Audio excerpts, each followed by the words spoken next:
तकरीबन रात के 12 बजे थे। भानगढ़ के होटल से निकलकर एक गाड़ी सड़कों पर दौड़ी चली जा रही थी, जिसमें दो दोस्त विवेक और आकाश बैठे हुए थे।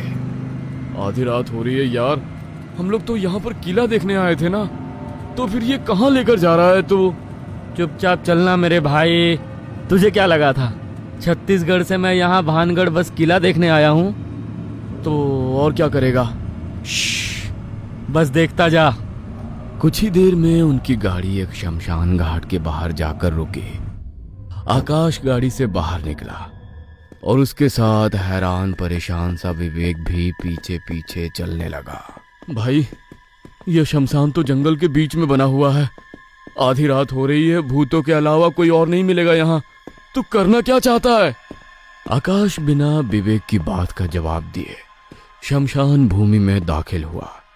एक तो रात का अंधेरा, ऊपर से आसपास जलती चिताएं और उनके सामने घेरा बनाकर बैठे कुछ अघोर साधु जो ना जाने किस धुन में मगन थे। चल, काम बन गया। तू पागल हो गया है क्या? मैं तेरे साथ नहीं जाऊंगा। देख नहीं रहा है उन्हें? पता नहीं क्या तंत्र मंत्र कर रहे हैं, मुझे घबराहट सी हो रही है। आकाश मध्यम सा मुस्कुराया और फिर जाकर चुपचाप उन साधुओं के पास बैठ गया। मई की चिलचिलाती गर्मी में चिताओं के बीच दो पल भी बैठना आकाश को मुश्किल नजर आ रहा था, जबकि बाकी के अघोरी बड़े आराम से आंखें बंद किए एक पैर पर खड़े होकर कुछ मंत्र पढ़ रहे थे। उनके पूरे बदन पर सफेद राख थी, गले में नरमुंड की माला और दाढ़ी से चेहरा लगभग ढका हुआ था। कुछ देर बाद उनमें से एक साधु ने आकाश की ओर देखा और उसे इशारे से वहां आने का कारण पूछा। बाबा, मैं तंत्र का अध्ययन कर रहा हूँ, आप लोगों को नजदीक से देखने आया हूँ। क्या वाकई शमशान साधना जैसा कुछ होता है? आकाश की बात सुनकर वो साधु हल्का सा मुस्कुराया और फिर चिता की लपटों के मध्यम होने पर उन्होंने उसी चिता पर एक बर्तन रख दिया। चिता पर पका भोजन किया है कभी?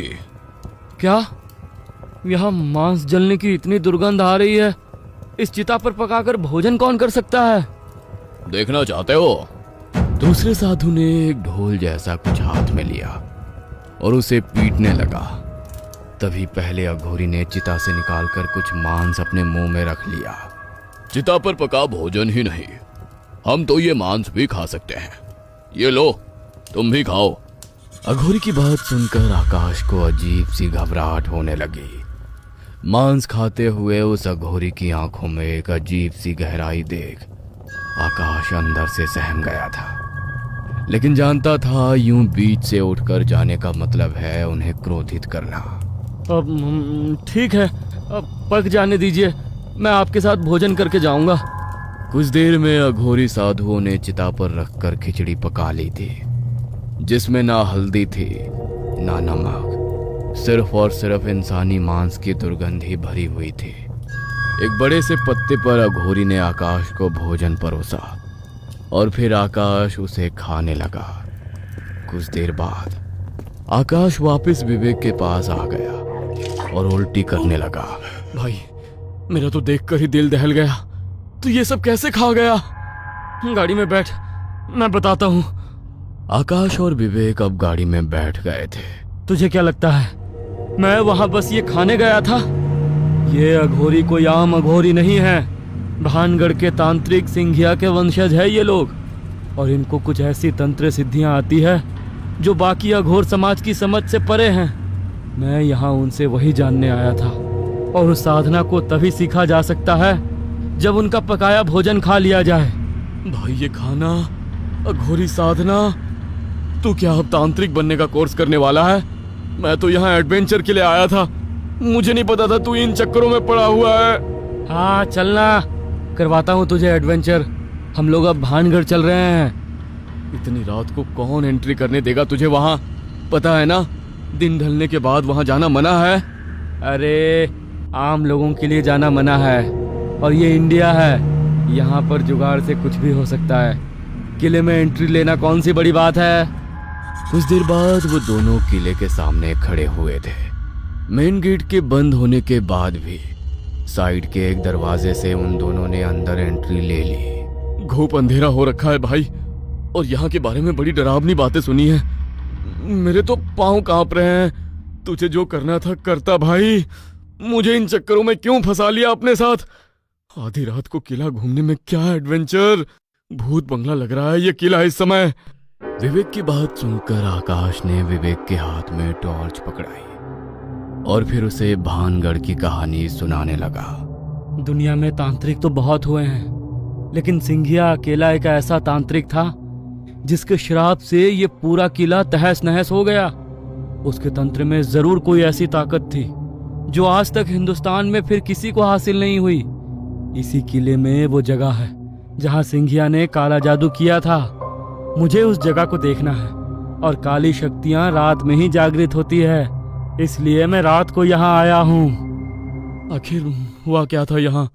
भानगढ़ की राजकुमारी थी रत्नावती। उसका सौंदर्य ऐसा था कि लोग उसे देवी का रूप मानते थे। लेकिन उसी किले की छाया में एक इंसान और था जिसका नाम था तांत्रिक सिंघिया। वो कोई साधारण इंसान नहीं था। काले जादू में महारत हासिल थी उसे। अपने काले जादू पर गुमान करने वाला वो तांत्रिक रानी रत्नावती से एक तरफा प्रेम करता था। जब प्रत्यक्ष रूप से रानी ने उसका प्रेम अस्वीकार कर दिया तो उसको पाने के लिए उसने एक जाल बिछाया। एक रात जब पूरा भानगढ़ सो रहा था, सिंघिया किले के पीछे शमशान में पहुंचा। वहां जाकर उसने जमीन पर काले जादू का सामान बिछाया और तंत्र विधि शुरू कर दी। हवा अचानक ठंडी हो गई, कुत्ते दूर से रोने लगे और आसमान में जोर से बिजली कड़कने लगी। उसने जमीन पर एक बड़ा सा काला घेरा बनाया। मानव खोपड़ी पर शमशान की राख और खून चढ़ाकर वो बुदबुदाया, हे अंधकार की शक्तियों, मेरी इच्छा पूरी करो। उसने एक शीशी निकाली जिसमें रत्नावती का इत्र था। जैसे ही उसने मंत्र पढ़ना शुरू किया, चारों तरफ की हवा भारी हो गई। पेड़ों की शाखाएं अपने आप हिलने लगी और फिर उसकी आवाज बदलने लगी, जैसे कई आवाजें एक साथ बोल रही हो। वो मेरी होगी, सिर्फ मेरी। उसे मेरे पास आना ही होगा। ऐसा वशीकरण होगा रानी पर कि वो बस मेरे नाम माला जपेगी। अचानक उसके सामने अंधेरे से कुछ आकृतियां उभरने लगी। वो आकृतियां मानव जैसी थी, लेकिन उससे कहीं ज्यादा डरावनी और शैतानी थी। उनकी आंखें लाल और शरीर धुएं का बना था। इस इत्र को ऐसा बना दो कि जैसे ही वो इसे छुए उसकी आत्मा मेरे वश में आ जाए। उन आकृतियों ने एक साथ हंसना शुरू किया। तभी एक आकृति उसके बिल्कुल पास आई, इतनी पास कि उसकी ठंडी सांस सिंघिया के चेहरे को छू गई। उसने फुसफुसाकर कहा, हर जादू की कीमत होती है। क्या है तेरे पास सौदे के लिए? साए की बात सुनकर सिंघिया मुस्कुराया। उसकी आवाज से उसके इरादे स्पष्ट थे। मैं सब देने को तैयार हूं। अचानक उसकी हथेली खुद ब खुद कट गई। खून बहने लगा और वो खुद उस काले घेरे में गिरने लगा। अपने दर्द को वो भूलकर मंत्र पढ़ता रहा और देखते ही देखते काला धुआं आकर इत्र की शीशी में समा गया। अगले दिन तांत्रिक ने इत्र की शीशी उसकी दासी के हाथों रत्नावती के कक्ष में पहुंचा दी। जैसे ही रत्नावती ने उस इत्र को हाथ में लिया, उसे अपने कानों में एक डरावनी फुसफुसाहट सुनाई देने लगी। अपने आसपास उसे कुछ काली आकृतियां घूमते हुए नजर आए। उसी पल वो समझ गई कि यह इत्र सामान्य नहीं है। गुस्से में उसने इत्र की शीशी जमीन पर फेंक दी, लेकिन जैसे ही वो टूटी, उसमें से काला धुआं निकला और बवंडर बनकर रानी के कक्ष के बाहर निकल गया। वो काला धुआं जाकर तांत्रिक के शरीर में समा गया और उसी पल दूर खड़ा सिंघिया तड़पने लगा। उसकी हड्डियां मुड़ने लगी, आंखें बाहर निकलने लगी और मुंह से खून आने लगा। मरने से पहले उसने आखिरी शब्द कहे, अगर तू मेरी नहीं हो सकती तो ये पूरा भानगढ़ भी कभी किसी का नहीं होगा। मौत का तांडव होगा यहाँ, वीरान रहेगा सदियों सदियों तक। और उसी के साथ एक चीख गूंजी और तांत्रिक की मौत हो गई। उस रात के बाद भानगढ़ सिर्फ एक किला नहीं रहा, वो एक जाल बन गया जहां आत्माएं आज भी उसी काले जादू में फंसी हुई हैं। और हम यहाँ उसी काले जादू को देखने आए हैं। तेरा दिमाग खराब हो गया है यार। अगर इस कहानी में जरा भी सच्चाई है तो मुझे लगता है हमें अभी यहाँ से निकलना होगा। बस एक बार मैं उस जगह पर जाऊंगा जहां सिंघिया ने काला जादू किया था। डर मत, किसी भी चीज को जानने के लिए खतरा तो उठाना ही पड़ता है। वो दोनों टॉर्च की मदद से किले के पीछे एक सुनसान जगह पर पहुंचे। ये शायद वही जगह थी जहां कभी तांत्रिक ने अपना घेरा बनाया था। जमीन पर अब भी हल्के हल्के निशान थे। आकाश ने वो जगह को हाथ से साफ किया तो मिट्टी के नीचे से जमीन पर उकेरे गए कुछ चिन्ह नजर आने लगे। अचानक आकाश उस घेरे के ठीक बीच में पहुंच गया। तभी वहां अचानक जैसे सब कुछ थम सा गया। एक अजीब सी खामोशी महसूस होने लगी और फिर आकाश को उस घेरे के चारों ओर कुछ काली आकृतियां नजर आईं, जिसे देखकर वो बहुत डर गया था। अचानक उसका शरीर खुद ब खुद कांपने लगा, उसकी आंखें पलटने लगी और फिर उसके मुंह से आवाज निकली, लेकिन वो उसकी नहीं थी। गलती की है तूने। आकाश धीरे धीरे खड़ा हुआ। उसकी चाल बदल चुकी थी, उसकी मुस्कान इंसानी नहीं थी। आकाश, आकाश क्या हुआ तुझे? चल यहां से, बस बहुत हो गया। विवेक के जोर से बोलने पर जैसे आकाश होश में लौट आया था। अब होटल चलते हैं यार, बस हो गया। दोनों दोस्त होटल लौट आए थे और आकर अपने कमरे में लेट गए थे। अचानक आधी रात को विवेक को एक अजीब सी आवाज सुनाई पड़ी, जैसे कोई भारी आवाज में बड़बड़ा रहा हो। विवेक ने मोबाइल की फ्लैशलाइट जलाई तो देखा आकाश बिस्तर पर नहीं था और आवाज बिस्तर के नीचे से आ रही थी। विवेक ने नीचे देखा तो वहां का नजारा देखकर उसका कलेजा मुंह को आ गया। आकाश की आंखें पूरी काली नजर आ रही थी। उसने अपने हाथों को चाकू से काटकर खून से जमीन पर एक घेरा बना रखा था, जिसके अंदर कुछ अजीब से चिन्ह बने हुए थे, जो हूबहू वैसे ही थे जैसे उन्होंने किले में देखे थे। आकाश, बाहर आ भाई, कर क्या रहा है तू? विवेक के चिल्लाने पर आकाश बेहोश होकर जमीन पर गिर पड़ता है। विवेक उसे उठाकर बिस्तर पर लिटाता है, लेकिन अभी भी घबराहट से उसका दिल जोर से धड़क रहा था। उसने घड़ी की ओर देखा। समय था रात के 2:37।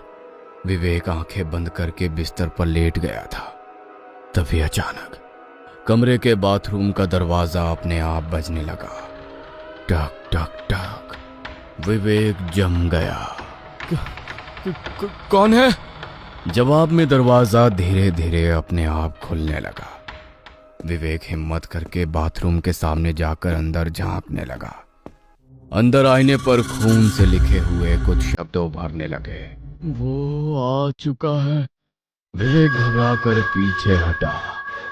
तभी उसने देखा आकाश बिस्तर पर नहीं था। आकाश! अचानक पीछे से वही भारी आवाज आई। तुम उसे बचा नहीं सकते, वो मेरे साथ जाएगा। विवेक ने धीरे धीरे पीछे मुड़कर देखा। आकाश कमरे के कोने में खड़ा था। उसकी गर्दन अजीब तरह से टेढ़ी थी और आंखें पूरी काली। उसके होठों पर खून था और वो मुस्कुरा रहा था। आकाश एक झटके में विवेक की तरफ बढ़ा, लेकिन तभी धड़ाम की आवाज के साथ दरवाजा खुला और विवेक वहां से बाहर की ओर भागा। वो अघोरी? हाँ, आकाश ने कहा था ये बहुत बड़े तांत्रिक के वंशज हैं, तो उन्हें कुछ तो जरूर पता होगा। विवेक रात के उसी वक्त होटल से भागा और सीधा उसी शमशान घाट पहुंचा। वहां वही अघोरी साधु बैठे थे, जैसे वो पहले से जानते हो कि वो आएगा। विवेक रोते हुए उनके पैरों में गिर गया। बाबा, बाबा मेरे दोस्त को बचा लीजिए। वो इंसान नहीं रहा, कुछ हो गया है उसे।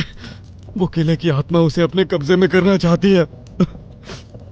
एक अघोरी ने आंखें खोली और बहुत शांत आवाज में कहा, जानता हूं यही होने वाला था, इसलिए उसे वो भोजन करने को कहा था। मतलब?